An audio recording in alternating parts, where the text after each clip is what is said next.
So I'd like to speak a little bit about views in the Buddha's teachings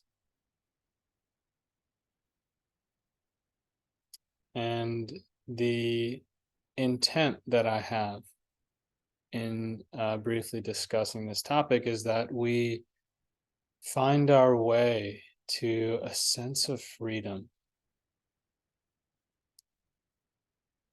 a freedom in the way we feel, in the way we look at things. And right there's an interesting relationship, really. The way we feel is very much related to the way we look at things, our views, our conceptual frameworks. And whether we like it or not, we all look at the world from a certain place, and we have our own views. And essentially, for the most part, we think that we're right. Right? We have these views, we think that we're right, and so we speak to others from that place. We argue our points. We feel that others are wrong or that they're doing us wrong, and so on and so forth. And I think it's actually really interesting to realize that, that I'm walking around thinking I'm right. And so is everyone else.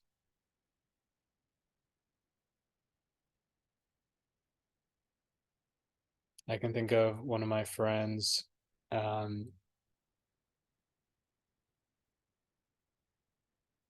several of my friends who are intelligent and know how to argue their points, but the ability to listen, to let go of their views, and even consider the possibility of another view, that capacity seems to deteriorate over time. That is not a capacity that we are taught in schools.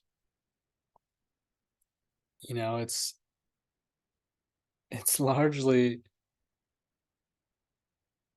I'm not even sure if it's seen as a beneficial thing.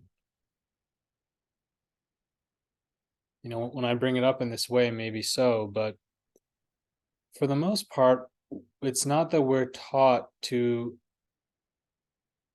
be flexible in our viewpoints. We might be taught to be open-minded and consider different things, but we're sort of trained to find the right view, the one that's right, the one that's correct, the correct frame of reference. And because we're looking for that, when we think that we found it, we cling to that. We want to be right. We want to have arrived. And the Buddha has something called right view. It's one of the 8 steps of the Noble Eightfold Path, but it's talked about in different ways, and it's actually a little bit different than this clinging to view.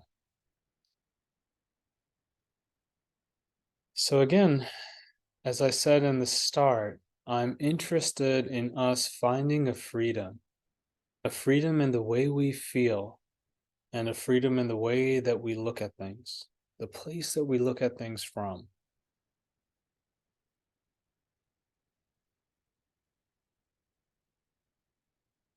And in one of the ancient esoteric teachings of Taoism that is really not well known, it's called the Five Elements Theory.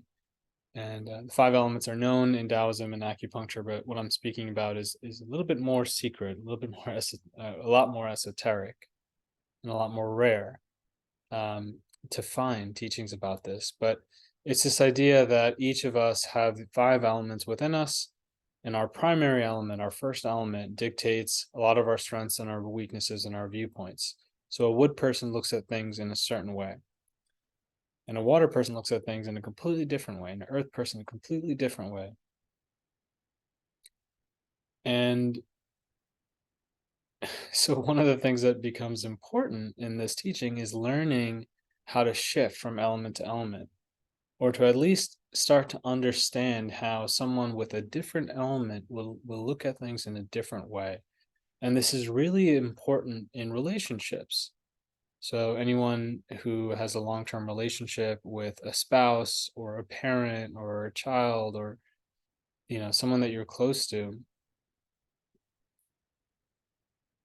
you can see that the two of you look at things completely differently. So this becomes very important for relational work.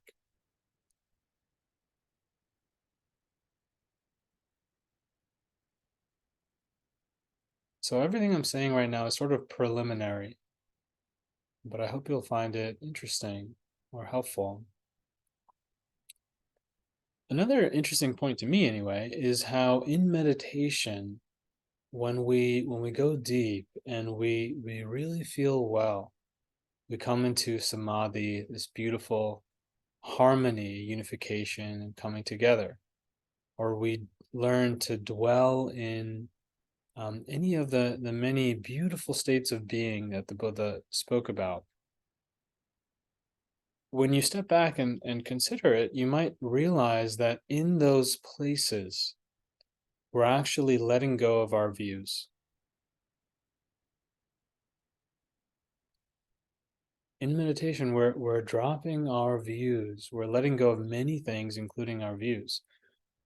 Conversely, um, when we're not meditating, let's say we're busy, and if you're running around or even brushing your teeth, you might find that in your mind recalls a conversation with someone recently, or something you saw on your phone, and debates that point. So again, it's the I'm right, they're wrong. And you can start to become sensitive to the dukkha, the suffering that arises from holding these views.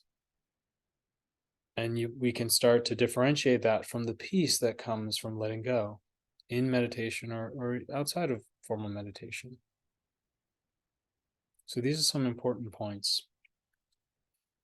But I'd like to read now a few lines from a sutta, so an ancient discourse given by the Buddha, as found in the Pali Canon.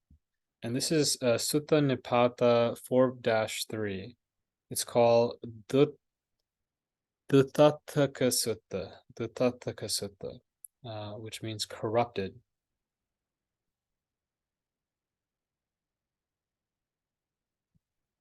So here the Buddha says, there are some who dispute, corrupted at heart, and those who dispute, their hearts set on truth. But a sage does not enter a dispute that's arisen, which is why he is nowhere constrained. So here the Buddha is saying some people dispute or argue with their hearts corrupted, and others dispute and their hearts are set on truth. But a sage, a wise one, does not enter any dispute that's arisen, which is why he is nowhere constrained.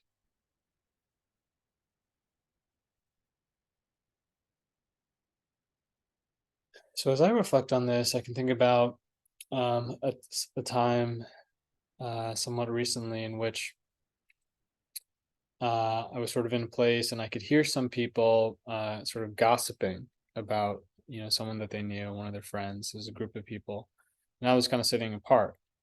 And so they were talking about people that I am not very invested in, and so I could sort of listen to them speak in a way without it really riling me up.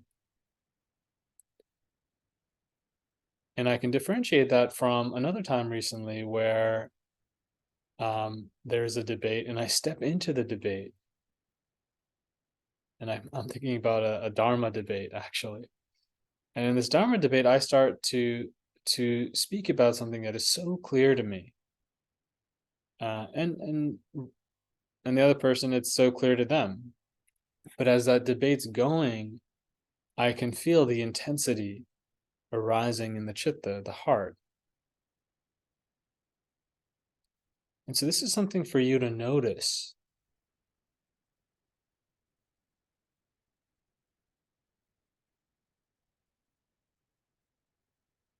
how disputes and arguments rile us up and they rob us of a sense of wellness, a sense of freedom.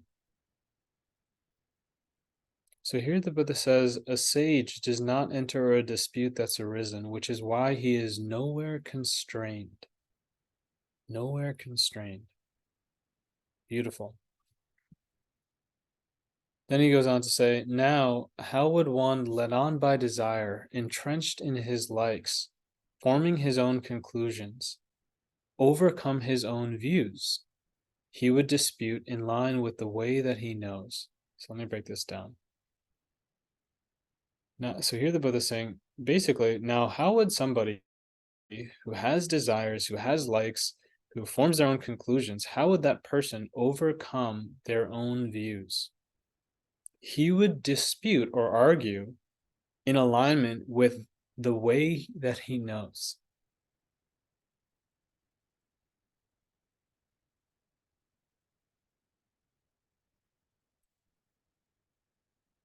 So here the Buddha is saying views are something to be overcome.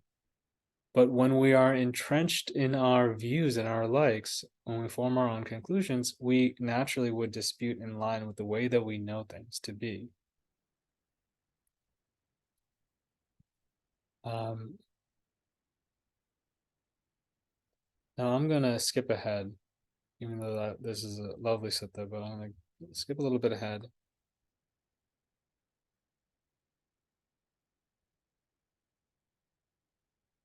Now, one who is cleansed has no preconceived view about states of becoming or not becoming anywhere in the world. Having abandoned conceit and illusion, by what means would he go? He isn't involved. So I'm going to focus in on this last phrase, he isn't involved, or she isn't involved.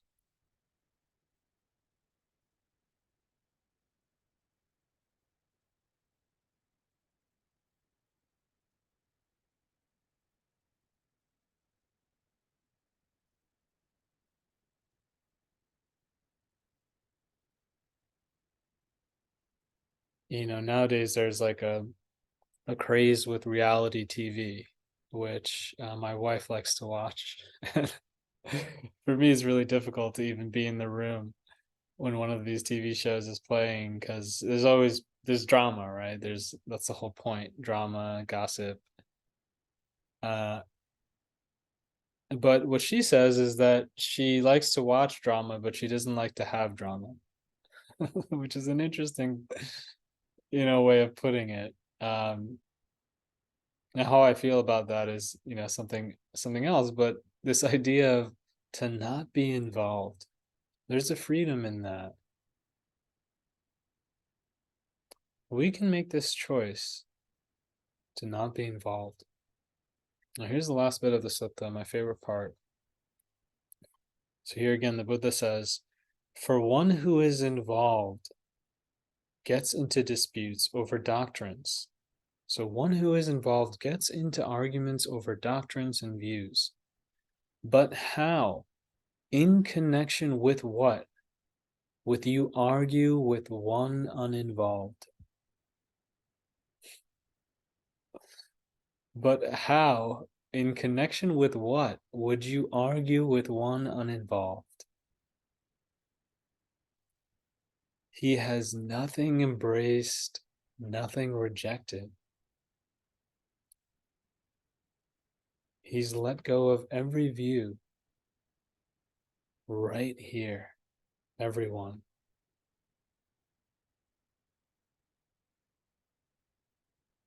I really love this.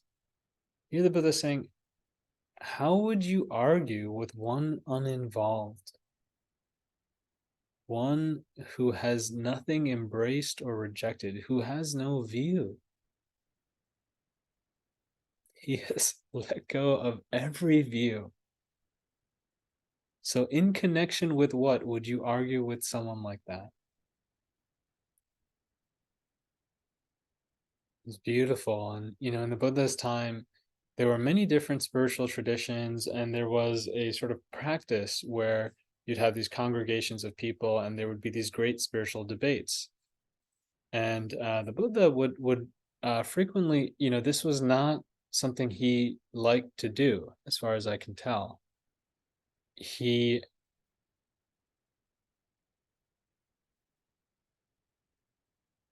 of course, there were many times where he would kind of speak in a way that would make someone understand something that they had not previously understood. But I see him as someone who is uninvolved, and I do believe there's a way to speak and even engage without having the heart being involved. But the essence here is the letting go of views, and this is really central to the Buddha's teachings.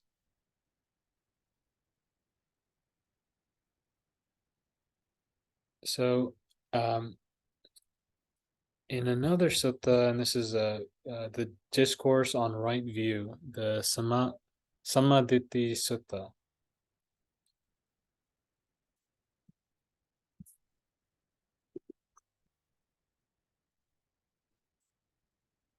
And this is kind of seen as one of the central suttas, a really important one. Again, right view is the beginning of the Noble Eightfold Path, and there's a bunch of elements here. It's a long sutta, but there's one section where, let's see if I can find it.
Here we go.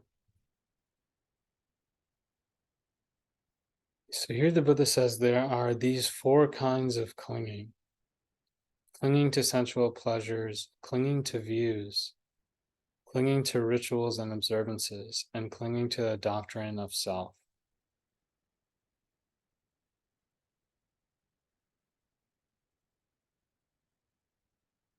With the arising of craving, there is the arising of clinging. With the end of craving, there is the end of clinging. The way leading to the end of clinging is just this Noble Eightfold Path.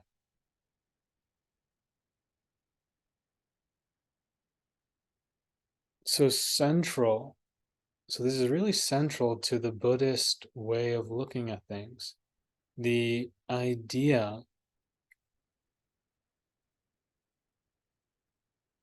that clinging to views brings suffering, clinging to rituals and observances brings suffering. And I've seen that translated elsewhere as clinging to dogma. And, it's funny, I have another friend who once told me about how he is really against dogma. And this is his reason for being sort of anti-religion. And this is a very common sort of view that you find in Western society today. But one of my teachers, Robert Bea, would say that for some of those people, it's not that they're not religious; they're very religious. It's just that their religion is anti-religion. And if you are against dogma, there is nothing more Buddhist than being against dogma. Okay, so now let's take a step back and once again spread your awareness throughout your whole body. Really feel your whole body right now. And let's try and wrap this up and talk a bit about why this is relevant in our day-to-day lives.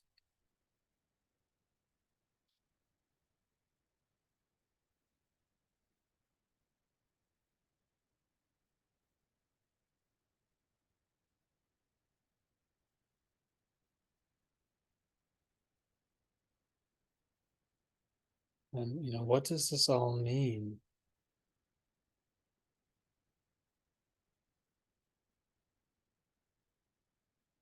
We all have views.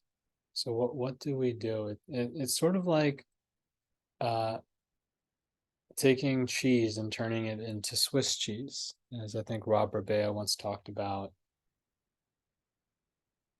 So we want to learn how to kind of ease off, and we know we have views, but in the back of our minds we can hold this idea that it's possible to fully let go, and that what the Buddha actually pointed to is something without any rigidity, something totally free, unbound, unconditioned, uncreated, unborn.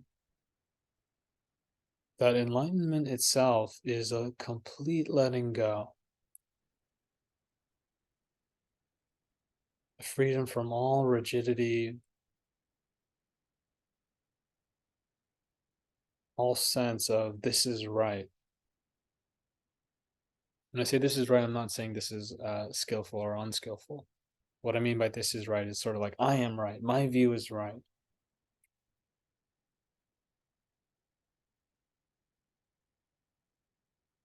And it's relevant because, again, as I mentioned at the beginning here, that sentiment of I am right leads to so much suffering.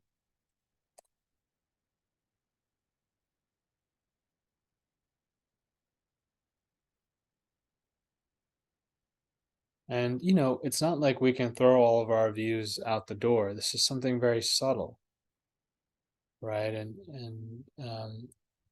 in deep meditation, we can sort of aspire to a letting go of all of this and more in our daily lives. But really, for most of us, from where we're at right now, we have views.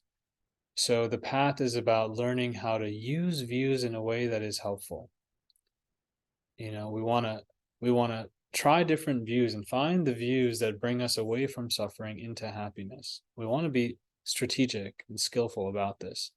But also in the back of our minds, we can know that really where we're heading is a viewless view, is something beyond. And that fundamental concept, that conceptual framework or frame of reference, uh, will do wonders for you, because you'll be able to be in a world with other people without the heart getting entangled. You'll be able to go to your Thanksgiving dinners or your Christmas parties and not be so entangled.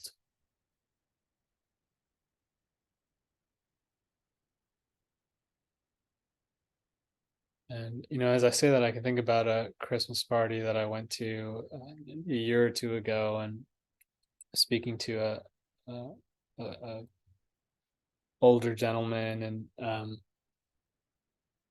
he was telling me about some things that he really liked that the Dalai Lama had said. And at the time, I had just sort of started teaching Dharma and meditation, and so I was trying to kind of get him to see a deeper aspect of what the Dalai Lama was saying. And he wasn't really getting it, It's like whatever I said, he had this blank face. But then he would try to tell me his thing, right? And I felt some suffering there. I remember feeling some suffering there.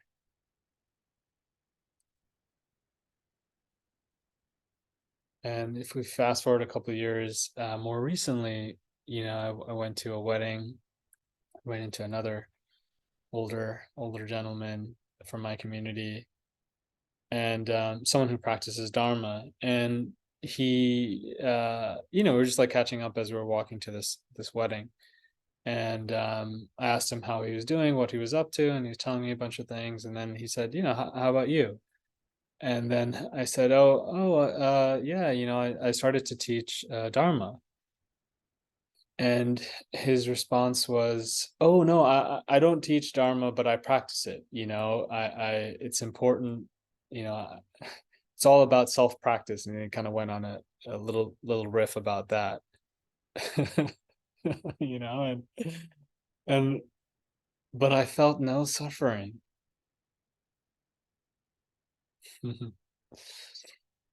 So in the first example, this was some time, and really this shows some progress on the path. And I'm not saying this to be boastful at all. If anything, this is more like laughing at myself, you know, and hopefully it'll illustrate the point.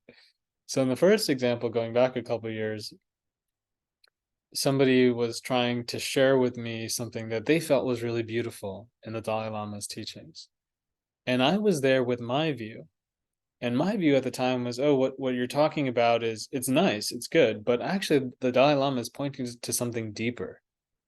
And here I am. I'm a Dharma teacher now. I know the deeper aspect, and I'm trying to point that out to you. And when he wasn't able to see my view, I felt suffering, some sort of dukkha, um, and it's these things are complex. There's so many different elements to that. Maybe there's the insecurity of wanting someone to see me in a certain way, to see that I am someone who understands something deep about the Dhamma or the Dharma.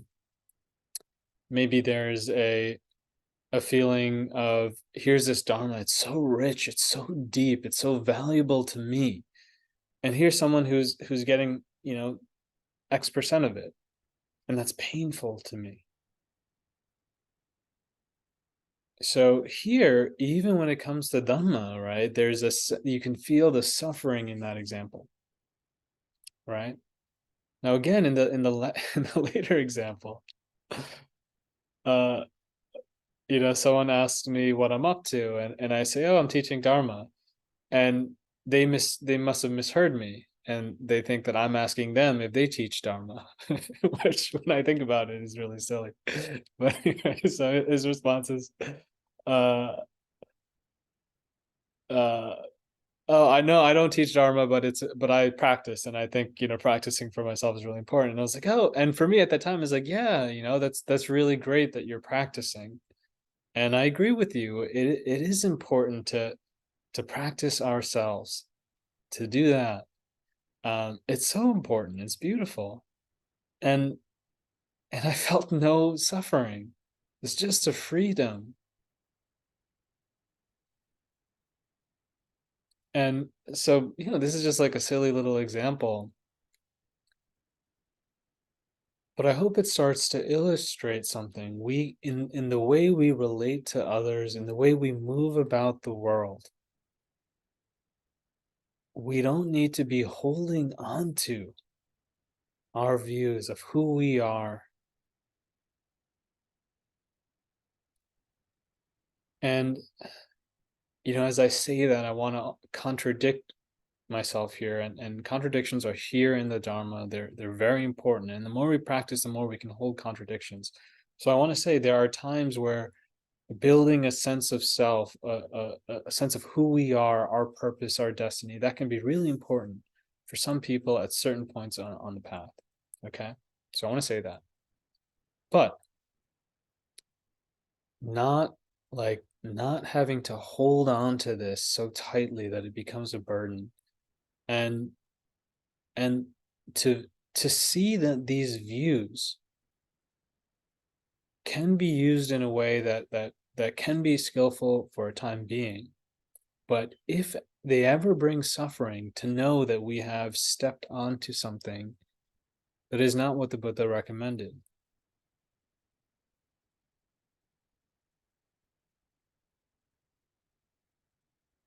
And the other thing that comes to my mind here is that these things tend to get more intense when we feel that the stakes are high.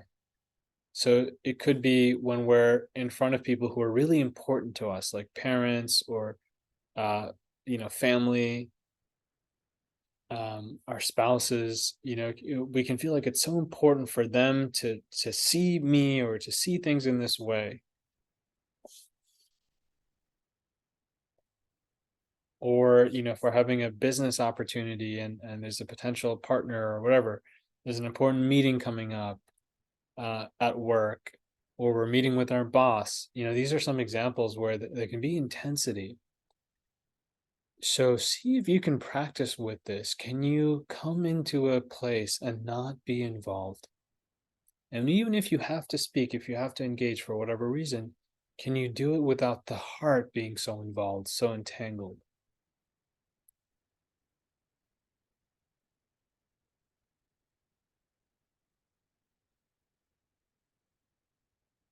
And maybe you'll start to feel how some people, they not intentionally, right? But they kind of drag you in to a dispute.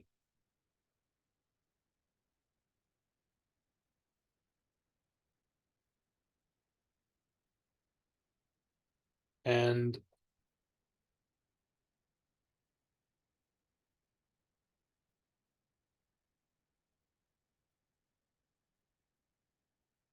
if it's important enough for you, it's actually a choice. So you don't need any technique for this, in my opinion. At least that's not what I'm going to say right now. That's not what I'm going to talk about right now. It's just a choice to be uninvolved, to be free, to hold this prerogative or this initiative as more important. To think to oneself, it's more important for me to be free than it is for me to enter my heart into this dispute. That's one way of looking at it. And for those who are devoted to the Buddha or the Dharma, we can bring up our devotion at those times. If we're devoted to our own sanity, our own wellness, we can bring that devotion. So I offer this for your reflection. And may all beings share in the blessings springing from this teaching.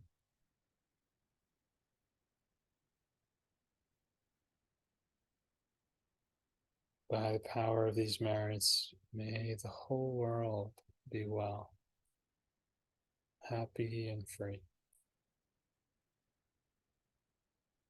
Buddhang Dhammang Sanghang Namasami.